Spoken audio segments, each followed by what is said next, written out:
Endi akalar, xudo xolasa burelamizni oynakkach ko'tarib tushiradigan qilib Cobaltga qo'yib beramiz. Bu mashinamizga. Ko'tarishini qaranglar, sekinligini.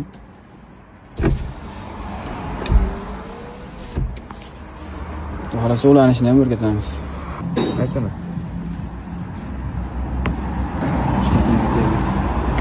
Chiqarib olasizlar-da.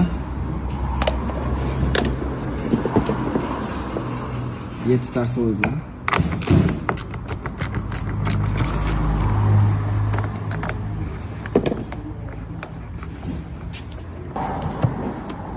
Joyini chekkasidan, u chekkada emas, bu chekka.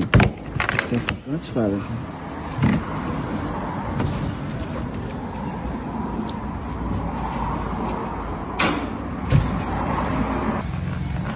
Mana bu qora massaga ulanadi. Qora o'zi massa bo'ladi. Buni yonidagi mana bu qora buni yonidagi plus bo'ladi-da.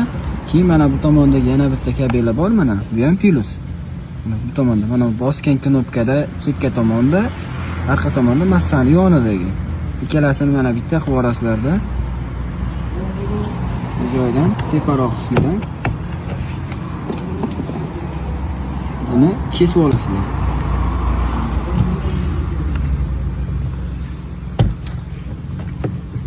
Massani ochib olasizlar.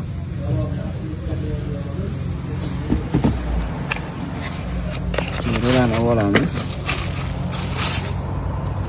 Bitta xranit bor tomoni, tepa tomondan kelgan tomonga ulanadi. Bu tomoni, qizil tomoni bunga ключatiga kirib ketishdi kerak bo'ladi. Massa ikkalasi bitta qilinadi.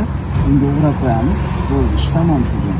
Bitta xranitda 30 lik qo'yamiz. Bu 10 lik eng kichkina, ozgina nagruzik desa ham kirib qolaveradi. 30 lik qo'yamiz. Yaxshiroq nagruzkani ko'taradi. Kuyib qolavermaydi hali. Xudo xolasa mana tayyor bo'ldi. Bu tomoni, plyusni bu tomoni ikkitaga mana bitta qilingan. Bu tomoni kirib kelish bitta xranitman 25 lik qo'ysalar ham bo'laveradi, 30 lik shart emas. Mana massasi bitta bo'ldi. Endi bitta baho berasizlar o'zlaring. Tezligiga.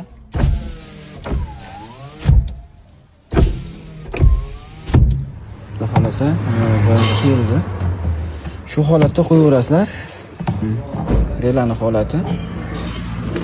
Mana korobkasi. Xolasa qiynamaydi. Yomg'irda ham, boshqada ham qiyinchilik bo'lmaydi.